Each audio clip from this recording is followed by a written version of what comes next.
into the land of Dawn. The Midseason Cup 2025 has been an interesting story to tell. EWC continues to provide us with high-quality games here live in Riyadh. Oh, that's first blood! That's first blood already. Going off, Boxy might be another kill. He gets stunned. He's going to have to go ahead and go back to base. Man, how many times through MSC groups have we had our split screen and then a first blood happens? Yeah, honestly, I'm surprised that OP died like that, right? I don't see any battle spells being used. I think maybe Yums actually... No, he didn't. He took his... He took the title strike. Interesting. All right, I think this is why we're going into that tech pause. It doesn't make any sense that OP would die in such a manner. There is no excuse for that. Yeah, very, again, I'll still stick with it if that is the case of what happened, because it looks like... it looks like Detective is the one who's calling it. Yeah, it should be an audio tech issue. Yeah. It looks like it is an audio tech issue more than anything else. Yeah. I know both sides have been kind of dealing with this, so hopefully we get things settled out here for our players, of course, in this very important match. You want to go ahead and get the best, start to this best of 3 as possible, but the fact that OP went down early on like that is... It's not, I still don't want to say it's too bad. Okay, we're jumping back into the game because I still stick to my stance of even if Farsa goes 0-3, we've seen it before. You can still top the damage meters. You can still be very valuable here. So hopefully they adjust quickly from that, because I do expect SRG.OG now to go ahead and punish with the fact that they've been able to pick up an early kill. I mean, talking about early punish, right? With that early kill, it's great for Stormy in particular, but Yums is the one who actually finds the first blood. So that's a huge gold injection for Yums, which is, I'm not gonna lie, a little sad, but hey, Conceal is still a very powerful tool, and even if you're able to gain gold to speed that up, it's always a plus point for SRG.OG because they want to snowball, right? Every kill within the next 6 minutes of this game is so valuable. Okay, early action still up here. Boxy's with Wadu, but how many people from SRG.OG are up on top? They gotta watch out. Level 4s aren't completely online yet, but they'll go ahead and make their way to set up for this turtle. And it doesn't look like they're gonna go for the level 5 rush this time around. In terms of the emblems, I'm seeing a lot of pull yourself togethers from both sides, right? Mainly coming in from CFU. Ooh, they're going right for OP again, and the Mountain Shocker gonna be used. OP falls, but there's the response as Kai's goes down, and now CFU has control of this turtle. Can they actually secure the objective? We have some rotating up here to join the fight from Innocent. Wadu trying to buy some time, delay it out, and CFU's forced off of the turtle. They bought enough time, though, to go ahead and contest for it. Feathered Airstrike going to be dropped down. They burn out a Flicker, and now still fighting for it. Innocent gets called up back to the gold lane as Kai's makes his way. So CFU, how do they approach the fight? Wadu up front, Boxy not level 4 yet. Cram will keep him at bay, and Detective is just going to patiently wait there, try to go in, but it's already secured. Turtle goes in the hands of SRG.OG. Yeah, Detective, he's not going to risk it right now because SRG can basically fight forever. Just Cram and Yums alone with the duo of Dairoth on top of this Kalia is making it tough. Oh, Yums! Yums will be taken out by Zing! And OP! Oh, he's actually going to be able to escape and live! He gets away just with the wings by wings. No way, that could have been a double kill for sure. SRG really needed it, but this is a saving grace for CFU as they take that lead back. Again, every 50-50, if they trade equally, CFU Gaming is technically on the winning trade. And I'm so surprised, even after that turtle take, they end up fighting it out in mid, but we're still at this pretty much even space, but Zhang getting a kill is great for him, especially, I don't think he has his Sky Piercer just yet, but maybe he rushes, was it Hunter Strike and then Sky Piercer for most Grangers? Yep, for most Grangers is Hunter Strike and then into the Sky Piercer. The early damage from the the early damage and most importantly the passive coming in from that Hunter Strike really helps because it's so easy to proc for someone like Granger. With the Rhapsody, you already get like a bunch of shots off. You just need to land a couple of them and maybe even weave in an auto attack, depending on how many skill shots you hit, then you get the immediate movement speed. How should this lane be anyway for Innocent? Isn't this a really difficult lane to be on a Ruby and going against a Granger who has obviously a range advantage against you? No, because your sustain is so ridiculous, right? As long as there is a wave, Innocent can basically go from like 50% of his HP back to 100 in a single wave, and that's pretty annoying for Zing, but what is he really going to do about it, right? Yep. I like this too. You see, with most Kalea games, they're forced to take 3 Purifies for CFU Gaming to deal with those setup potentials from either side, whether that's Yums or Innocent later on even. And down to the traction pull. So for this, the Turtle's going to be up second one of the game. Both teams getting a position for this one. Hunter Strike already completed for Sakai's. This next Turtle is going to be interesting. Oh, Wadu, will he survive this? He does have to jump on out. Pops the Concentrate. It's going to be fine. Goes and regens up. Buff's going to be secured there. So CFU, they'll go for this Turtle. It's going to be started up by SRG. They have complete control right now, but Hume's going to be jumping on into Boxy. Oh! They want to find Sakai's, and they do. They find the perfect mark, but Cram gets one as well. And Sing firing off of the back. Cram will get the Turtle, and it looks like SRG will win this battle. It's a triple for Cram on the Dairoth. beautifully played by SRG.OG and also CFU. Boxy, as well as Wadu and Detective, all have the same mindset. We take out Sakai's, there's a good chance we win this fight. Look at this engagement. Great coming from Boxy, locking them all down with Wadu to kind of slow and set this up indirectly, but Innocent makes a play of his own. With the I'm Offended and also the taunt catching 3 players.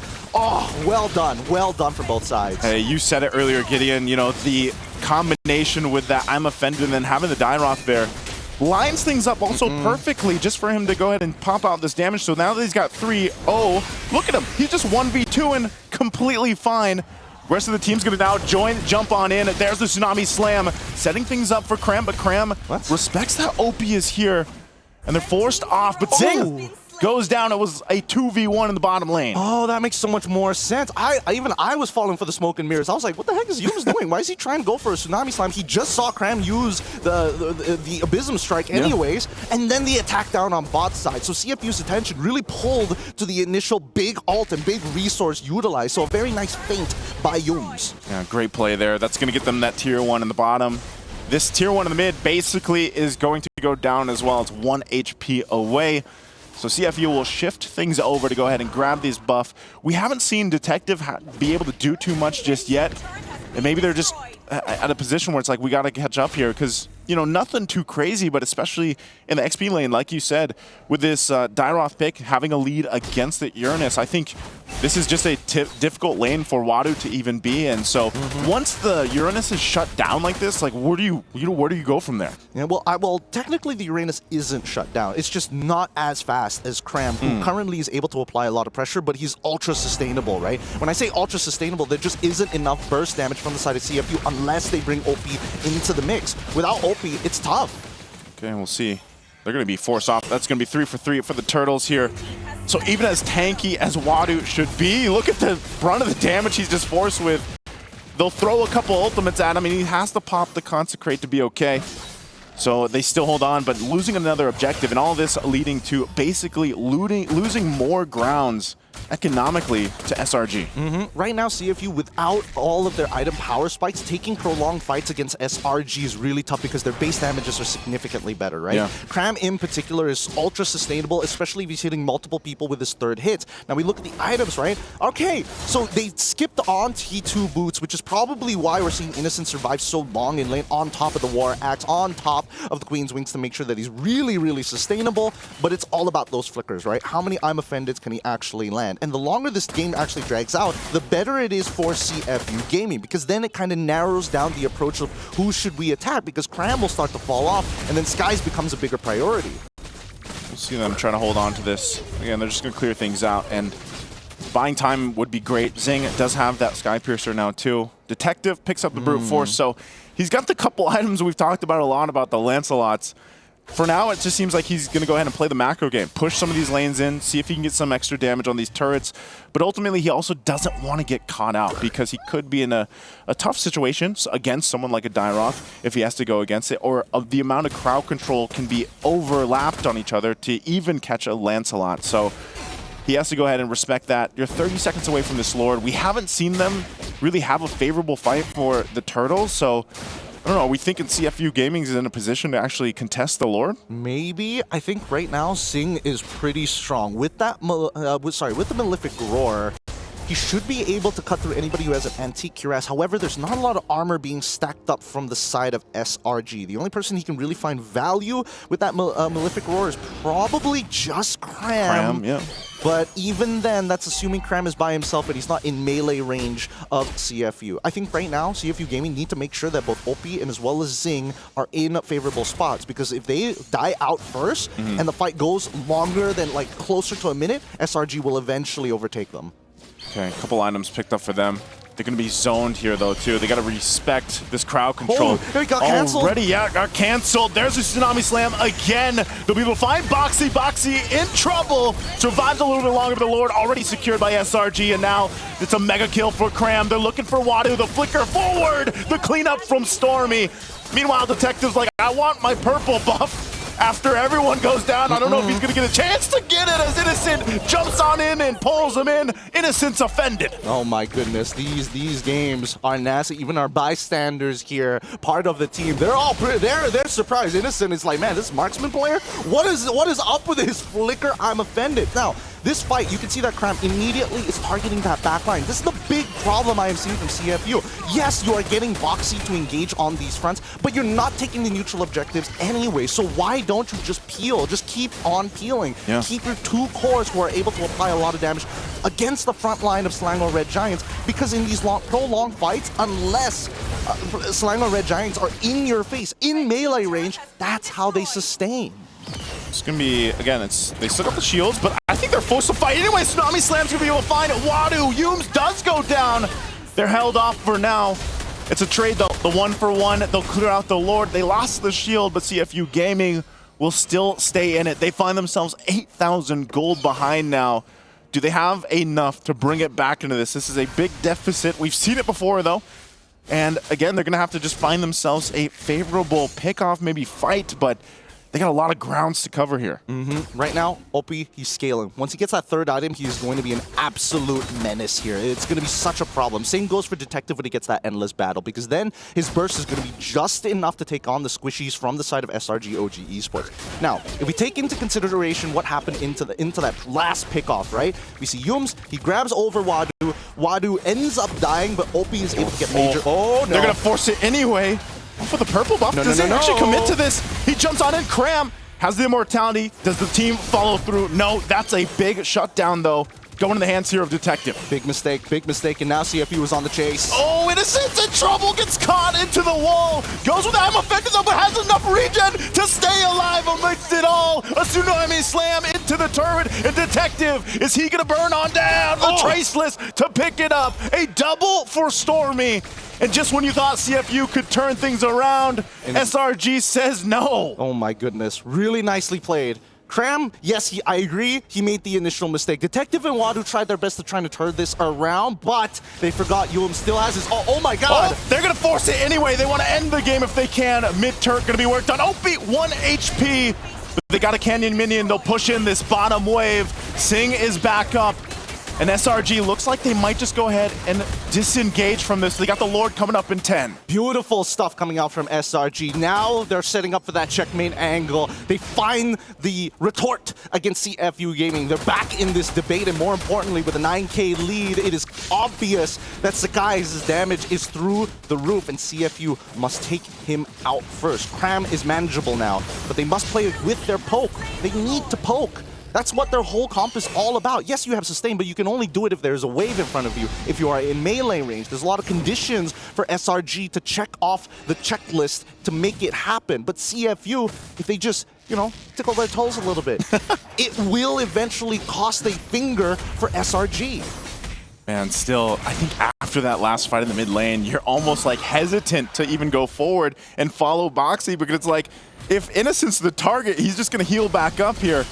And so we see this Conceal going to be used. They go for the target. Wadu in trouble, jumps on in, pops the Consecrate, plays around the Lord. There's the setup, though. Boxy could be in trouble now, too. Detective trying to help, but Stormy already picks up the kill. Defensive flicker. Still going forward. A slam on down on Detective as he falls. Wadu in trouble, but that's going to be game 1 already for SRG.OG Esports. Really amazing game coming in from SRG's side. Like, they understood their timers. They understood that this game must end on this particular push, because if not, it would have been over for them when they have to deal with the raw poke damage coming in from Farsa's OP from OP's Farsa.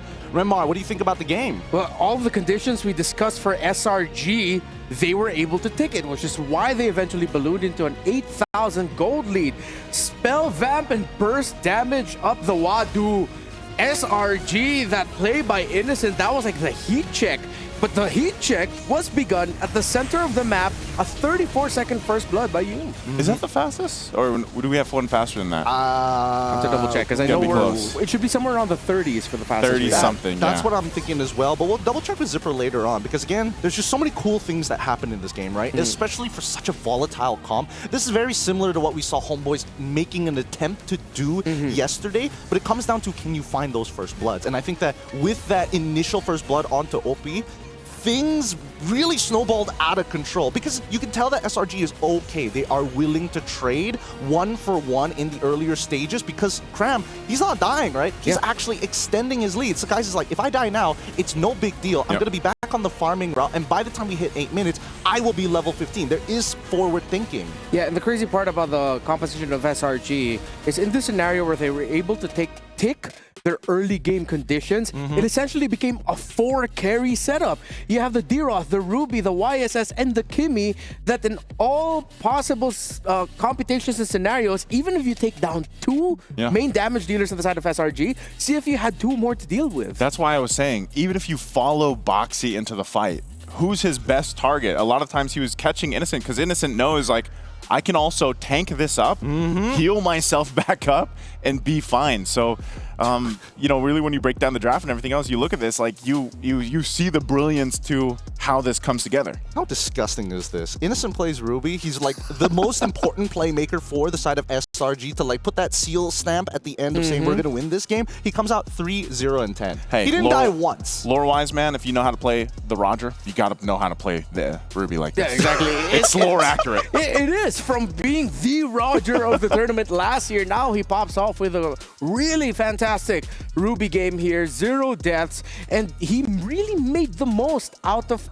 all of the tempo breaking abilities that Ruby has in her kit. But not just that, with the flickers too. No flicker was wasted by Innocent in this game. No flicker was wasted. The I'm Offendeds were really, really good, and CFU had to adjust much, much earlier into the game. They need to recognize that Opyun as well as Zing are their main win conditions, but I think they've channeled a lot of their resources into Zing, which is not a bad idea, but they need the damage profiling to work out as well. You could tell that Zing was like, okay, I'm doing a decent amount of damage, and then wait a minute, wait, hold on, the anti-heal is not working out, nothing's happening.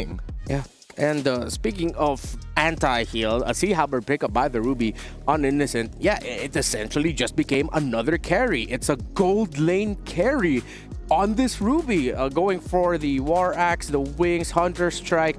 No wonder he was able to spell vamp like crazy. Yeah, Zing, I think that he should have switched out that Malefic gun. It didn't get as much value as he wanted to. He should have gone for the Sea Halberd as his third item, recognizing that the raw sustain from the side of SRG, especially for the early game only, might have given them a chance to try and take a 50-50 trade back. But then we start looking at the other items, right? No anti-heal coming in from Boxy. I think he was really, really greedy with this. More importantly, the Radiant Armor, which I totally understand, right? You're up against that Kimmy, and the same can be said about wazoo. He doesn't even have any of the items to deal with the Kimmy in the first place, which ended up costing him down the road because he kept on getting engaged on. And then I think it was really late when he did pick up the Dominance Ice, so it's like a lot of times when you think the Uranus should be the one helping be that kind of front line, that stalwart in the front line, he couldn't, because like even when he jumps on in and tries to, you know, be that front, he just keeps getting pulled back, you know, he keeps getting brought back to the fight. So even especially when that Purify was burnt. So it was a really good answer to a lot of what CFU had on their composition, but SRG just answered it. It feels like this is a bit of a learning moment about Uranus now in this current meta, where he shines against lineups that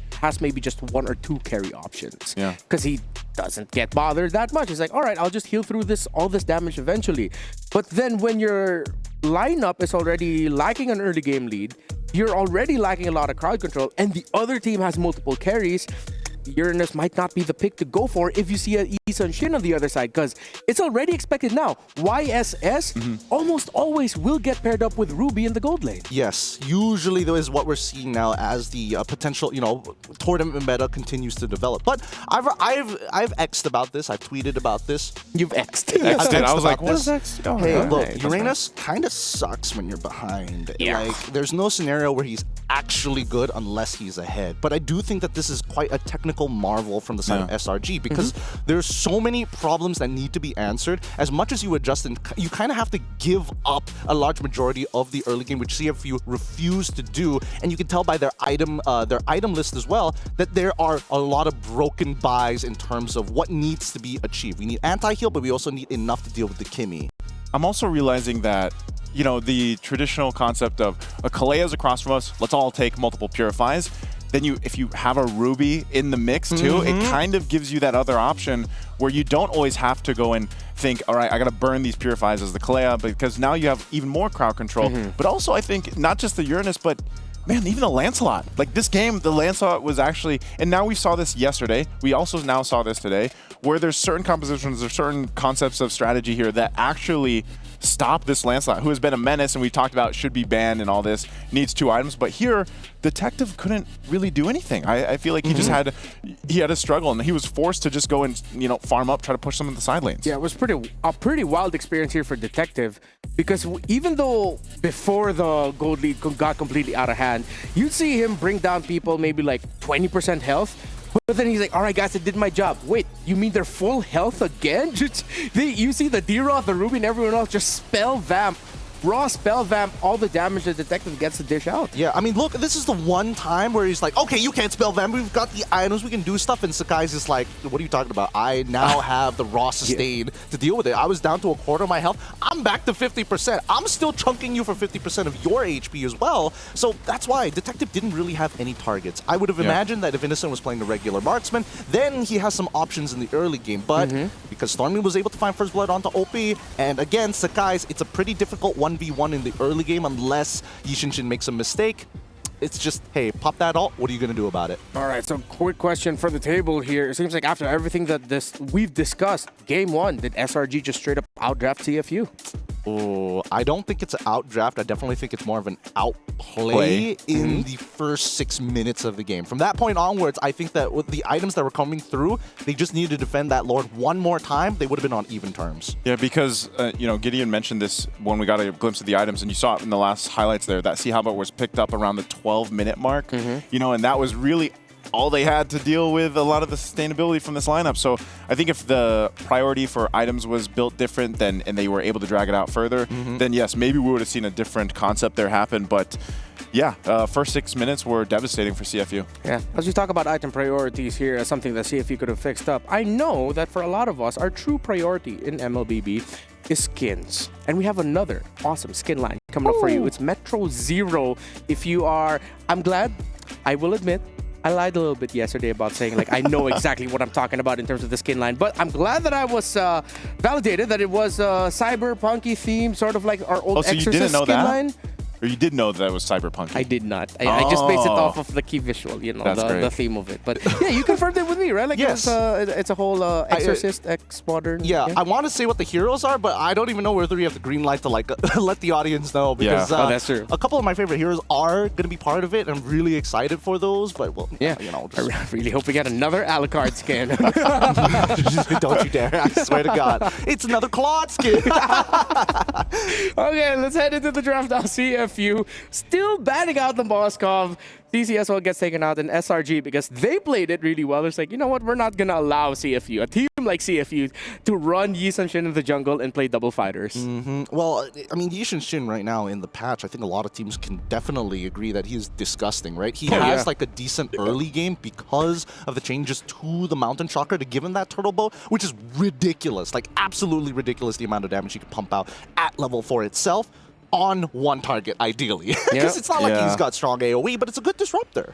And not only that, but I just feel like if you get the vision advantage, that's why when we've seen teams like play, for example, the either the YSS or let's say the Selena to an extent, it's like vision really helps you, but also just the layering of crowd control. From the cleanest games we've seen from throughout the tournament so far for MSC, it's teams that have a really good wombo combos, really good layering, and YSS I just feel like fits that role for a multitude of compositions. Yeah, and I remember seeing this comment from our community before where one of the main differences between us normies in the pro scene is that the pro scene knows every single time what to do with vision. Like they know how to readjust to it, they know what to do with it, and I think, yeah, as you mentioned that nice, so game number one really was just like with SRG having all the vision and CFU having a mid laner who literally is blind in the lore. You know, SRG got the vision lead there. They definitely You are not prepared. No, I'm joking. That's a different game. I'm glad both of you are on the desk because you understand. We get it. We get it. But now that the Boxy gets banned out, as well as the Arlet, we're seeing similar trends, right? Despite being on different sides, the only real difference is the Yishin Shin that gets banned out for the side of SRG. If not, everything else is pretty much exactly the same as game number one in terms of the bans. Hey, let's see if CFU, I think they have to try to consider taking out a page of SRG's book. They need some multiple carries, and most importantly, moving forward, I would want to see Wadu end up with heroes such as like the Lapu Lapu, heroes with a lot of control, strong, engaged. As fantastic as Uranus is in the meta, I feel like in this specific matchup, we might have to forgo that hero. Oh, interesting. It looks like CFU do not want to go for the Kalia knowing that the Zushin is open. And now I want to see whether SRG is going to change priority, right? Because again, we've seen a lot of the time that Zushin and as well as Fredrin make fights sticky. It's like trekking through mud in slippers. You're going to lose your footwear at some point of time the longer you fight. And I think that SRG also recognizes this too. If they go for the Kalia, they understand that if we execute, we need to make sure that we've got the right amount of damage. Oh, they go for the Lancelot. They don't have to go for their mid pick just yet. I guess this is another chance. It's open. Might as well take it, you know, put it in the hands of Skies and let him go ahead and roll with it, because still I think the game plan from SRG specifically, because they have a Kalea, is they're still going to go ahead and complement this. A lot of the teams that have found success with that hero now, after, you know, some of the changes that it went through, is like you need to be able to go ahead and complement it and play into that. So CFU, with that in mind, they have a Jushin. Do they just go the Fredrin here? Like, do they pick this up? Is that, we've seen Fredrins fall behind the Lancelot, so looks like they'll go with an early gold lane pick. They pick up the Harith, and then they go the Phoveus. Very nice, very nice. Yeah. You know, again, with CC out within first rotation bans, there's so many good picks in the EXP that suddenly just pop up, right? And at this point, with the Harith, I think the Harith is kind of interesting, right? Because it's kind of a hit or miss. Yeah. You clearly, teams have been playing Harith for like years at a time. Whether you're a legacy player, whether you're a recent player, within the past 2 to 3 years, Harith has just been a dominant force within the metagame. So I'm assuming that he knows the mechanics of it. I'm just curious to see how SRG is going to answer. Wow, they omit taking mid picks, instead guaranteeing Cram a good time. Yeah, you could really see where these two teams are at in terms of putting priority in the picks for their EXP laners. Because of the wide pool of Stormy as well, he has a plethora of options to go with. Even if CFU decide to just go ahead and ban out, say, the Kimi and the Farsa, you could still opt to go with Zetian, since you are playing around the Lancelot in the jungle. Usually, we've come to the agreement that if you are a utility jungle, maybe Zetian might be lacking in terms of the early game presence and the damage that you can dish out, so they're done with that problem. So now SRG are looking to cover their bases with taking away strong crowd control from the hands of Boxy. I think, yeah, getting rid of the crowd control is really important here, mainly because their composition right now lacks a lot of damage. I'm expecting that CFU is going to get rid of Farsa. That's number one. I am curious to see whether this is going to be a Roger game for the side of Innocent. That could be a possibility. Yee, really interesting ban here for the side of CFU. Are they hard reading into this? I was like, one of the heroes in my head for SRG would have been Eve. Just because, again, it goes with the sense of, all right, let's go ahead and set things up. This would also complement the Kalea pretty well. And then typically, if you have that Harith across from you and you set things up in that real-world manipulation, it makes things a little bit easier to go and I feel like just fight against. But they could be reading into it too much. but this will still force us into a situation where it's like, okay, what is Stormy going to play? But he is one of those players that has a pretty deep hero pool, and that's the advantage for him. So is it worth the ban? Maybe not so much. Yeah, because there's a chance we might already be seeing a potential last 2 picks Farsa Granger on the side of SRG. With the Eve God, if Farsa doesn't get banned out by CFU, they took out the Hilda. Usually those are some of the telltale signs that you are leaning towards those 2 heroes. Here's a different angle, right? I think they got rid of the Yve this time around. I mean, Farsa definitely was going to go no matter what. I think we all understood that. But the Yve in particular is a pretty decent matchup in a 1v1 when you're up against the Zeus Shin. Those Void Blasts really start to stack up for you. You don't mind if the wave pushes in. Hey, fun fact, everybody. Wow. Ruby Gold Lane currently has a 100% win rate in 3 games at this year's MSC. Yeah. Bring it. Lock it into your rank games. Yeah, more Ruby in the gold, but make sure you pair it up with the juice in. Please be playing into a 5-stack, so at least you have 4 other people to talk smack about you if you suck. Yeah, because if you play Ruby in solo queue, it's not going to do well for you. All right, here we go. We do see the Kimmy get locked in this time round. They're leaving this final pick up for grabs. Oh, dude, are they going to play another fighter? It doesn't make sense if they make it play another fighter at this point. Yeah. They need the burst damage, right? But where's it going to come from? They can use Lancelot as the cleaner. Roger has burst, but only when he gets 3 items, so you probably would rather have the Granger at the end of the day. But what fighters have we seen in the gold lane? It's only been the CC, Ruby. Yeah, that's pretty much it. Yeah, so still, no. I think they go for the double marksman. I think they are going to lean towards the Granger, or they might even want to consider carry. There's not a lot of things that carry needs to worry about here. The Lucas is probably, I think this is Lucas jungle, bro. No, but I mean, he's paired up with the Kalei and the Glue. Plus, you also have the pulse of the Kimmy. I don't know, something about CFU, and every time I see that Lucas, it's like, it's dangerous. It's real dangerous. Fair. It's, as much as we would imagine that Lucas has kind of fallen off the metagame, keep in mind what his role is supposed to be. He just doesn't want to die to the Lancelot. If he gets picked up, he has anti-CC to try and look to counterplay this Kalia. Most importantly, he can almost guarantee a separation of the front to back line, which is something that CFU want. Yeah, okay. SRG, their last 2 picks were very clear. It could have been Farsa Granger. Farsa was taken away, so they go for the double marksman with Kimmy and the Granger together, while CFU are going all in a very high aggro all dive lineup to see if they can push this into game number 3 against SRG. I'm so excited to see the little flash step from Detective to unleash that beast this time round. Look, it's CFU on the blue side facing off against SRG, but it is match point. Keep in mind, elimination is on the board. CFU must bring this back to take it to a game number 3 against the defending EWC 24 champs. So close for SRG right now after maybe not the best group stage performances that we've seen from them. They are 1 win away from getting to the knockouts, and they'll be able to breathe a little bit, I feel like. So this is a crucial game number 2 for them. It's so important. Now, both of these squads are going to try and outplay each other at the highest level. CFU will be starting Detective on his orange buff. Sakai is going to be on his purple buff. So they're going to be starting on the same side of the map. I'm curious to see that whether or not they're going to end up towards EXP's side, because that's what it always seems to boil down to, right? SRG has prioritized so often playing through their jungle to make sure that Cram is going to have a decent time in the laning phase. Not sure if that's a technical pause, but I'm just going to hope that it is. Oh, no, back into the game. Okay, I was going to say, it looks like they're still playing. There was almost a first blood, too, down in that XP lane, so nothing to convert there. Yeah, catching up here. Yeah, it looks like both sides.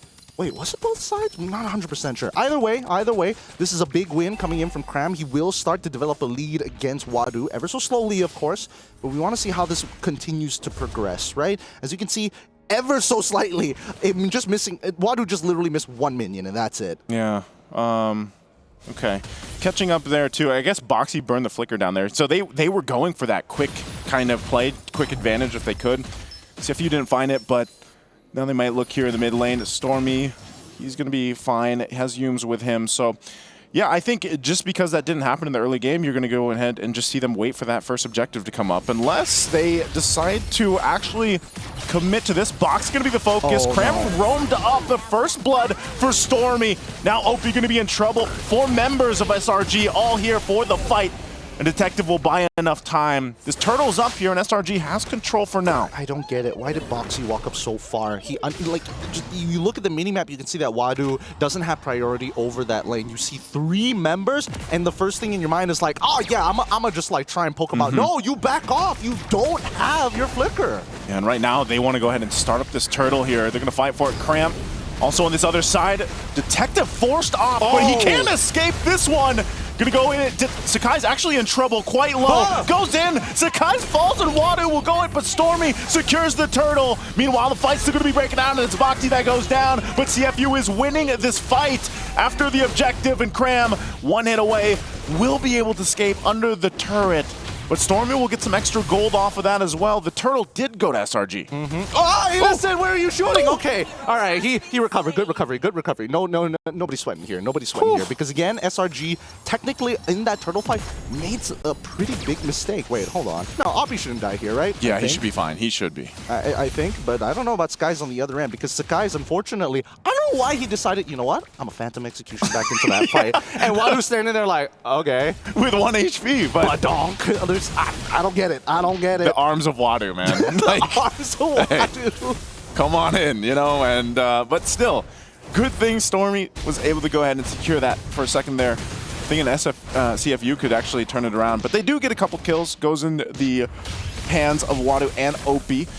And so I feel like now Zing is going to be, he's going to need some help from the team here to go ahead and help him, because it just seems like Innocent is kind of in that situation where he wants to go ahead and 1v1. We've seen that matchup so much with the Granger and the Harith.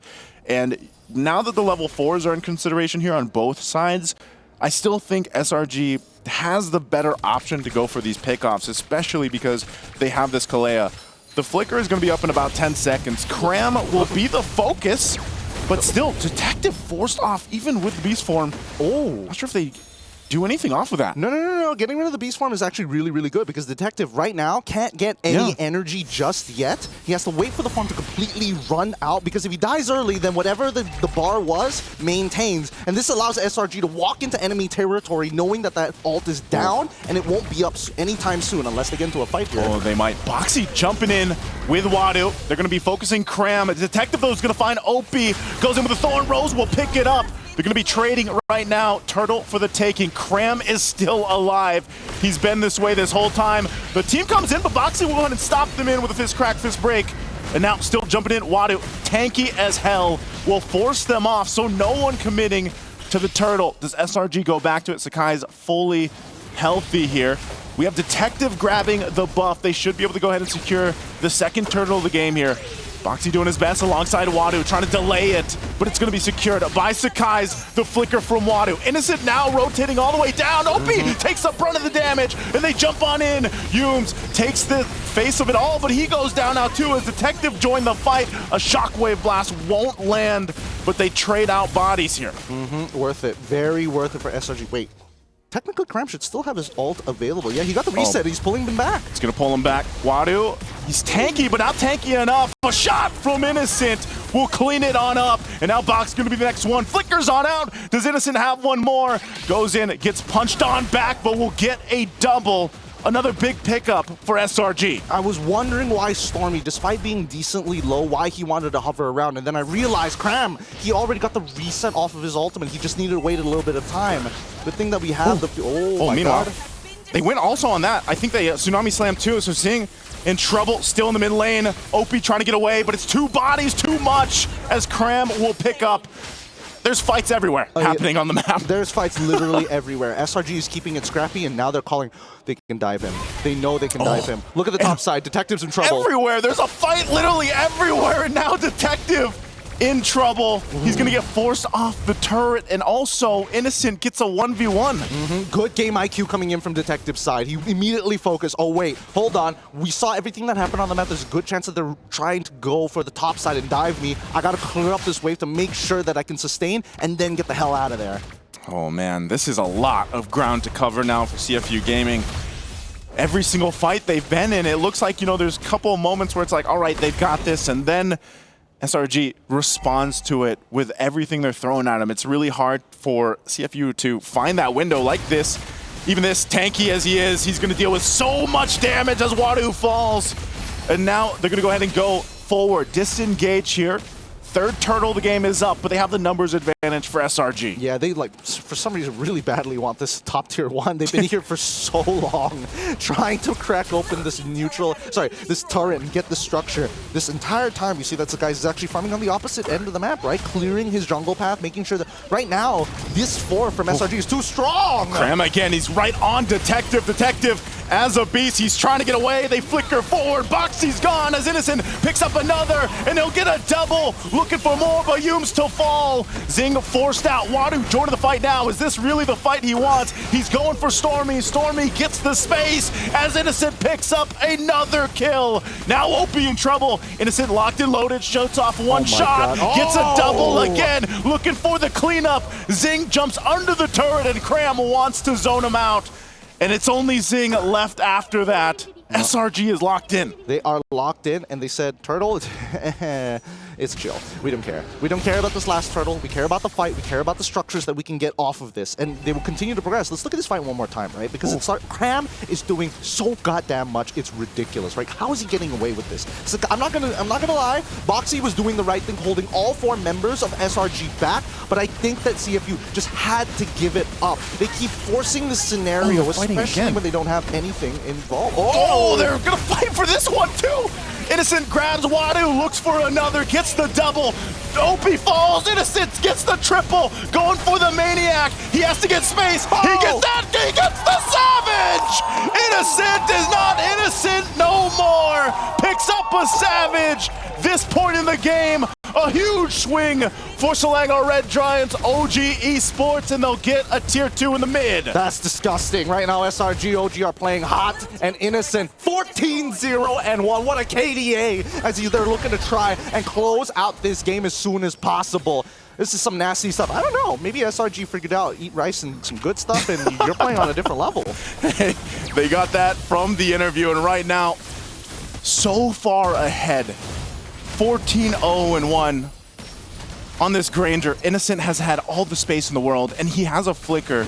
He's had a couple moments, close moments, where he's been very low health, but still, again, you got to give it up to the Beast here. His positioning, his micro is always so good, and it's really covered from the rest of the team. Yeah, unfortunately for CFU, they just keep on fighting and fighting and fighting. I get why they have to fight for the Lord specifically, but other than that, the previous objectives, it was not necessary, especially on third turtle or even second turtle. Second turtle technically could have been outplayed from the side of Wadu, but again, very slim margins.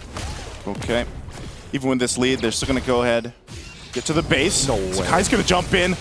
Oh, Detective goes with a blast, but doesn't have enough damage. Oh, Sing.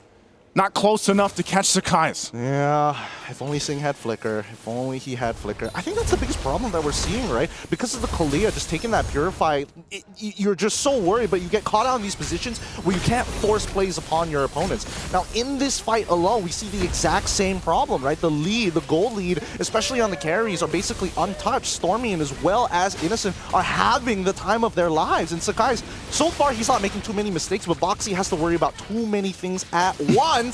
And you can see Innocent, he's having the time of his life. Well, right now, the time of their life is in this base turret if they can get it, but the waves are cleared out so quickly from this lineup from CFU Gaming. Look at the difference here. Look at the gaps, especially in that gold lane. This is too much. It is too much to handle. OP, he's playing hyper aggressively, especially when the resources are down. This is what I was talking about, the overheats coming in from CFU. They want to win so bad, but they keep compromising their early game when honestly, they just needed to take a breath, wait for that first item to come through, and then look for these fights, because these chain fights have netted SRG such a whopping lead on the perfect time. That's why SRG didn't even bother taking the third turtle. It's all about those fights. Yeah, let's prove that point too. They're going to find the Lord up here in a couple seconds. And so with this, I think CFU, I don't know, man. I think it's better that they stay in their base. Oh my God, Innocent is already at full build. Yeah, full build. Hey, 11 and a half minutes in, full build. That's what happens when you're 14-0-1. Jeez, this is not a fun time for CFU. And the worst part is now they decide we can't even walk up. This is a 10K gold lead. This is the checkmate angle of a lifetime. And right now, they're unfortunately, the reason why they fought for the very first Lord in the first place was because their wave clear isn't exactly good. So as they get the Lord, going to get ready to go ahead and march in the base here. They've already worked on the shields, this half health on that mid turret, and they can force a fight. With this kind of lineup, CFU really just kind of has to buckle in and wait for that initiation, and maybe Boxy will be able to disrupt that when it does happen, but unless they decide to go on the front foot, I don't know if they're in fighting form to be able to turn things around even as this approaches the base here. No, this is the worst part. Just watching that Lord, you cannot walk out of your base. It feels like impending doom. CFU are praying on a miracle here. They're praying that SRG.OG overextends and makes the first mistake. Right now, Sing, I don't even think he's strong enough just yet to deal with the major tanks on the side of SRG. Base turret going to be worked on. Lord will push on in. Managing the top and bottom wave. Sakai's going to jump in. OP has trouble already. He's gone. That's one down. A Tsunami Slam up top. Innocent will go off with the shots. Wadu won't survive that. And SRG already on the work. Detective jumping on in, but it's already a double. And the last ditch efforts of CFU as SRG will tell them it wasn't luck at all as they sweep the series. SRG.OG